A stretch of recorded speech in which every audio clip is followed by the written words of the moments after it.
एक बार की बात है, एक दूर के राज्य में राजा विक्रम शासन करते थे। उनका राज्य बहुत समृद्ध और खुशहाल था। राजा विक्रम के पास एक बहुत ही खूबसूरत ताज था जो पीढ़ियों से उनके परिवार में चला आ रहा था। लेकिन उस ताज के साथ एक रहस्य भी जुड़ा हुआ था। कहा जाता था कि ये ताज किसी जादुई शक्ति से बना था और जो भी इस ताज को पहनता वो बहुत शक्तिशाली हो जाता था। लेकिन इस ताज को पहनने का एक खतरा भी था। अगर कोई इस ताज को पहनकर अपनी शक्ति का गलत इस्तेमाल करता तो उस पर एक शाप लग जाता था। राजा विक्रम के बेटे युवराज अर्जुन बहुत ही जिज्ञासु थे। वो हमेशा इस ताज के बारे में जानना चाहते थे। एक दिन जब राजा विक्रम महल से बाहर गए थे तो अर्जुन ने चुपके से ताज उठा लिया और उसे पहन लिया।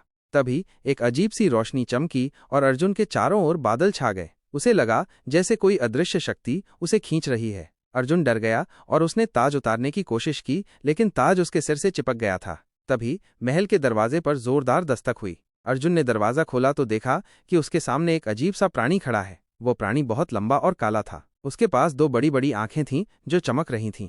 प्राणी ने अर्जुन से कहा, तुमने जो किया है वो बहुत गलत है। इस ताज की शक्ति का गलत इस्तेमाल करने के लिए तुमने बहुत बड़ी गलती की है। अब तुम्हें सजा मिलेगी।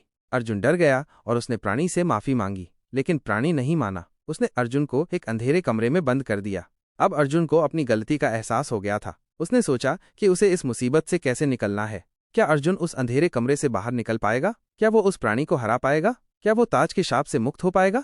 ये जानने के लिए अगला भाग पढ़िए।